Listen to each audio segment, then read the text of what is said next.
Assalamualaikum warahmatullahi wabarakatuh. Perkenalkan, kami dari kelompok 6 yang akan membawakan materi tentang regresi linier. Pertama, perkenalkan untuk kelompok kami. Yang pertama ada Mega Putri dengan 5 akhir 003, lalu ada Alexander Wijayanto dengan 5 akhir 018, lalu Muhammad Jidan dengan 5 akhir 034, dan Ahmad Sadika dengan 5 akhir 066. Nah, untuk soal pertama didapatkan dari buku Richard. Luxury suite, many costing more than $100,000 to rent, have become big budget status symbol in new sport arenas.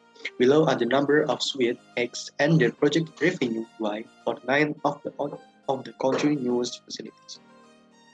Nah, berikut adalah tabel dari jumlah suite atau X dan projected revenue dalam juta dolar atau Y.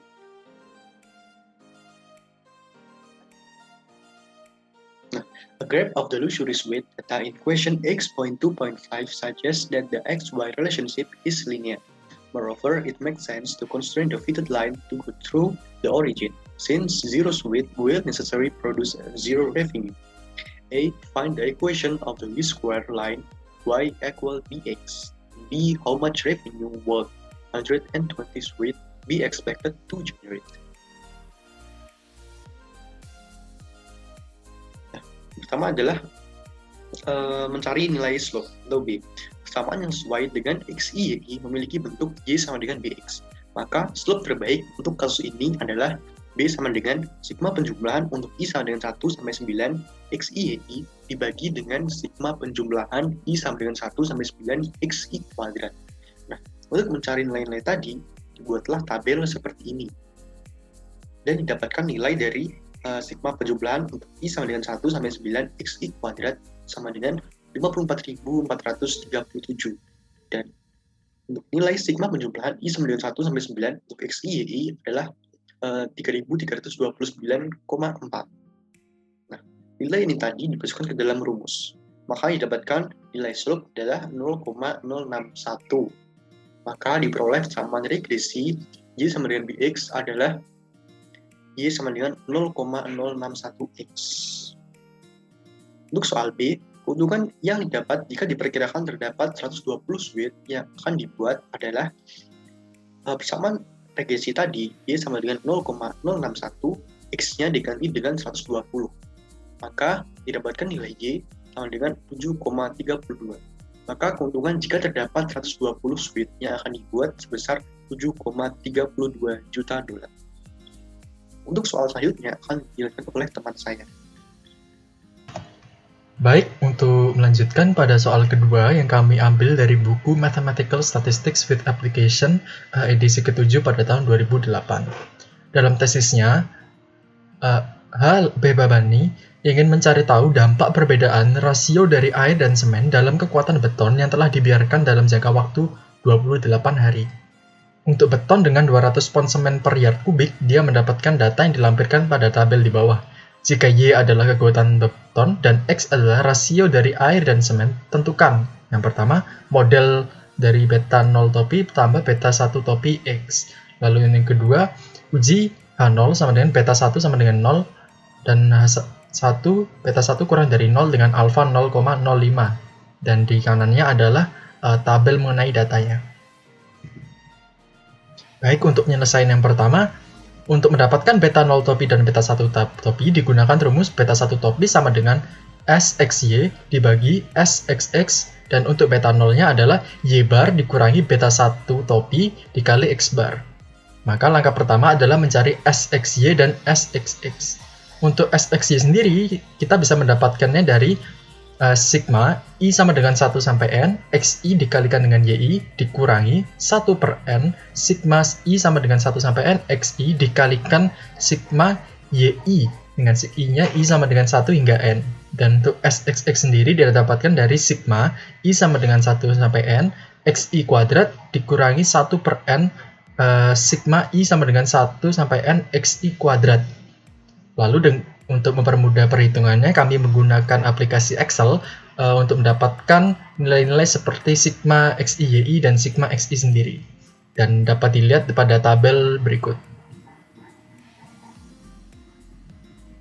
Nah, setelah mendapatkan perhitungan dari tabel yang di atas yang merupakan bantuan dari Excel, dapat dilakukan pencarian untuk nilai SXY dan SXX. Untuk nilai SXY sendiri adalah 8,709 dikurangi 1/6 kali 8,74 dikalikan 6,148 dan didapatkan nilai SXY adalah negatif 0,247.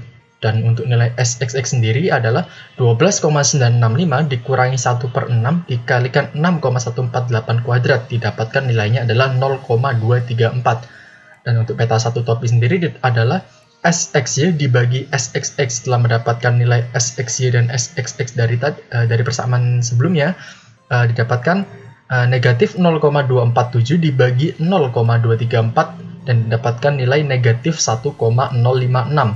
Lalu untuk mendapatkan beta 0 topi, dapat digunakan perhitungan Y bar dikurangi beta 1 topi dikalikan X bar, atau 6,418 dibagikan 6 dikurangi negatif 1,056 dikalikan 8,74/6, dan didapatkan nilai beta 0 topinya adalah 2,563. Maka modelnya adalah Y topi sama dengan 2,563 dikurangi 1,056X. Selanjutnya, untuk pembuktian hipotesis bahwa beta 1 kurang dari 0 dengan alfa sama dengan 0,05, maka uji statistik yang digunakan adalah T sama dengan beta topi 1 dikurangi 0 per simpangan baku sampel dikalikan akar 1 per SXX. Untuk model regresi linear sederhana ini, SSE sama dengan SYY dikurangi beta topi 1 SXY sama dengan 0,008. Maka dari itu bisa dihitung nilai S-nya, yaitu ditemukan 0,045. Dengan demikian, nilai statistik uji yang sesuai untuk pengujian hipotesis adalah T sama dengan min 1,056 dikurangi 0 per 0,045 dikali akar 1 per 0,234. Lalu ditemukan nilainya yakni min 11,355. Karena di daerah kritisnya batasnya adalah min 2,132 dengan alfa 0,05, maka keputusannya adalah untuk menolak H0. Untuk pengujian yang lebih sesuai, maka digunakan uji sisi kiri dengan p-value Pt kurang dari min 11,355, di mana T-nya berdistribusi T dengan 4df. Dari tabel didapatkan nilai p-value-nya yaitu 0,00017. Karena nilai p-value lebih kecil daripada nilai alfa, maka dapat disimpulkan bahwa pembuktian yang menunjukkan bahwa kekuatan akan menurun apabila banyak rasio air dan semen yang digunakan lebih banyak adalah benar. Selanjutnya, soal ketiga akan dijelaskan oleh teman saya. Selanjutnya yaitu soal ketiga. Pada soal ketiga ini diperoleh dari buku Probability and Mathematical Statistics Prasana Sahu tahun 2013 halaman 600. Frekuensi kicau jangkrik diperkirakan berhubungan dengan suhu. Hal ini menunjukkan kemungkinan bahwa suhu dapat diperkirakan dari frekuensi kicauan jangkrik.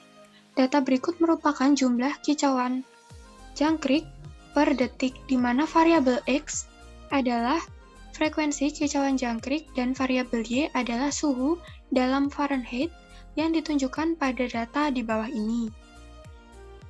Yang ditanyakan adalah berapa selang kepercayaan 95% untuk beta. Kemudian penyelesaian. Dari data diperoleh N kecil sama dengan 10. Sigma XI dengan indeks I berjalan dari 1 sampai 10 sama dengan 170. Sigma XI kuadrat sama dengan 2920 dengan X bar sama dengan 17. Sigma YI dengan indeks I berjalan dari 1 sampai 10 sama dengan 798. Sigma YI kuadrat sama dengan 64.270 dengan Y bar sama dengan 79,8. Sigma XIYI sama dengan 13.688. SXX sama dengan 30. SYY sama dengan 589,6. SXY sama dengan 122. dengan beta topi diperoleh dari rumus SXY per SXX sama dengan 4,0667 dan alfa topi diperoleh dari rumus Y bar min beta topi dikali X bar sama dengan 10,6667. Kemudian sigma topi diperoleh dari rumus akar 1/n dalam kurung SYY min SXY per SXX dikali SXY sama dengan akar 1/n dalam kurung SYY min beta topi dikali SXY sama dengan 3,0572. Maka interval kepercayaan 95% untuk beta atau kemungkinan bahwa suhu dapat diperkirakan dari frekuensi kicau jangkrik adalah diperoleh dari rumus beta topi min T dengan alfa per 2 dengan derajat bebas N-2 dikali sigma topi dikali akar N per N-2 dikali SXX kurang dari beta topi plus T dengan alfa per 2 dengan derajat bebas N-2 dikali sigma topi dikali akar N per N-2 dikali SXX diperoleh min 39,1054 kurang dari beta kurang dari 47,2388. Dengan demikian dapat disimpulkan bahwa suhu akan meningkatkan frekuensi kicauan jangkrik dengan selang kepercayaan 95% terletak di antara minus 39,1054 sampai 47,2388. Sekian presentasi yang dapat kelompok 6 sampaikan. Kurang lebihnya kami mohon maaf. Wassalamualaikum warahmatullahi wabarakatuh.